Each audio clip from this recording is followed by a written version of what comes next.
Hi, welcome to another episode of Ask Lattice. In today's episode, we're going to look at a specific subject of finger care.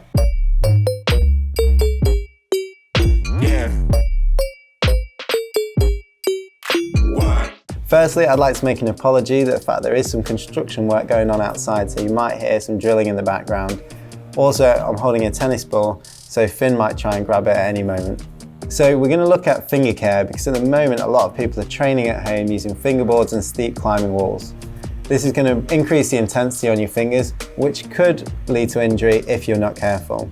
Also, we're starting to go outside climbing before climbing gyms are opening up. So this is another reason why the intensity might be slightly different. So what we're going to look at is a couple of exercises that we've found really useful to help prevent injury and also rehab any sort of slight niggles which could lead to something more severe further down the line.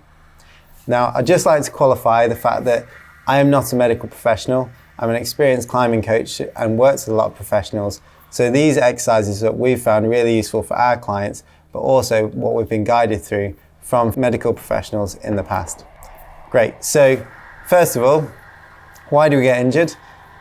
Easiest way to explain it is most of the time it's because people are too psyched. And when people tend to get too psyched, it often means that you're changing the load pretty dramatically, such as when you start new training. So if you've built a board recently and it's something new to you and you just really want to go on it all the time, that is a great way to get injured, just because the spike in load is going to be something that your body isn't used to. So first of all, any sort of changes in terms of starting to go outside again or climbing on a steep board is making sure that you progress it really slowly. So don't just plan in loads and loads of sessions or do something too intense. Make them nice and short and write down what your plan is for the session before beginning. The same with going outside, record what you're doing. So the next thing that we tend to see is if you start to get a niggle, is what do you do when you're already feeling slightly tweaky, but you've not got a full injury yet? So a couple of options is one, you carry on climbing and hope that it goes away. I wouldn't recommend this. Two is that you fully rest and you just wait for it to finish and you kind of guess a certain amount of time.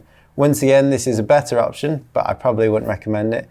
And three is you try and create a rehab program to get yourself back to climbing as soon as possible. In this circumstance, what I'd recommend is firstly taking some time off acutely, so a day or two, or maybe even a week, just to make sure that any inflammation and the initial pain starts to go down. After that, you want to start introducing some of these rehabilitation exercises to get mobility and strength back in the finger. And then the last and most important stage of this is to slowly build up the load again. So if you've injured yourself by climbing on a steep board at home, don't go back on that board until you're feeling completely pain-free and you're back to strength using something in a little bit more control. So a great way of doing this is start doing some fingerboard workouts and slowly increase the load in different grip positions, including the one that feels a little bit sore. And when I say slowly, I mean really, really slowly. So start off super easy. So at most it's a little bit of discomfort and you slowly build on week to make sure that that finger feels better and better. Easiest way to cause an injury is to have a slight niggle or tweak and then just trying to ramp up that intensity too quickly. If you do it nice and slow, you'll be back on the climbing before you know it. Great, so we'll go through a couple of exercises now, which are really useful to do throughout training, just to prevent injury, but you can also do it to help rehab any sort of niggles. These aren't exhaustive, but they give you a couple of examples of what you can do to move forward. So first one I think is really useful is doing self-massage with a ball. I've got a dog chew tennis ball here, but a lacrosse ball or something harder works really well. So what you want to do is use this on a table and do self-massage by just creating tension and pushing and applying pressure to your palm and up your forearms. This is just going to relieve a little bit of tension in those areas, which will really help relax your hands and your fingers and also your forearm muscles. The next part is looking at doing some basic stretches, and once again you can do this throughout your training, but don't do it before any training sessions. So do it on days off or at the end of the day in the evening. So 3 ways of stretching the hands which I think are really useful. One is just doing some basic stretches with your palms, so all your fingers together. And that can be in loads of different positions, hands on the floor. And what you want to do is just hold those positions for around 10 to 15 seconds, not to the point of discomfort, but just to keep some sort of stretch going in the forearm muscles and the hand. The next is going to be doing finger stretches individually. So you can either keep your fingers up and stretch one finger at a time, slightly backwards, and then side to side. Working through each finger at a time. Or you can do it with your other fingers down on your palm, held in place by your thumb. This is a really good stretch for anyone who does a lot of 3-finger climbing, 2-finger climbing or monos, where the other fingers are going to be pulled down in place. So it's going to really relax your palms and make sure that you're not going to get any sort of tension issues, which could be created by dropping those fingers off the holds. Once again, you can go each finger at a time, moving them slightly side to side, nice and slowly, just for around 5 to 10 seconds per finger. The last method of stretching is going to be just pulling the fingers apart slightly, so splitting them in between and just stretching those lumbricals in your palm and different aspects of the fingers just to make sure they're nice and relaxed and you're not getting too tight in set positions. A bit of tension is really good for in strength. However, we tend to see most people have that tension just by training itself. So try and keep your fingers a little bit more mobile, and it should reduce the risk of injury by using different grip positions. The next 2 exercises are finger glides and pen rolls. So finger glides, nice and simply, are bringing the hand down and rolling your fingers up nice and slowly, joint by joint. There's a couple of different ways of doing this, but keeping it nice and simple by rolling your hands down and bringing your fingers up knuckle by knuckle is a great way of doing that. And that's going to create a lot of mobility, particularly in the joints. And this is something, once again, that can be done in the evenings or after your climbing sessions.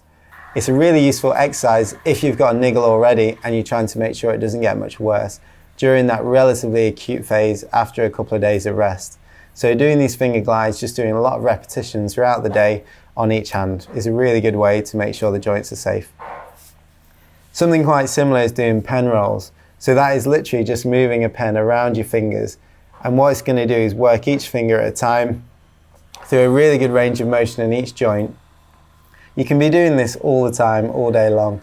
And once again, it's really good for coordination and it's great exercise just to keep your fingers relatively mobile and making sure that the joint's being well looked after. So the last exercise we're going to do is using a big bucket of rice.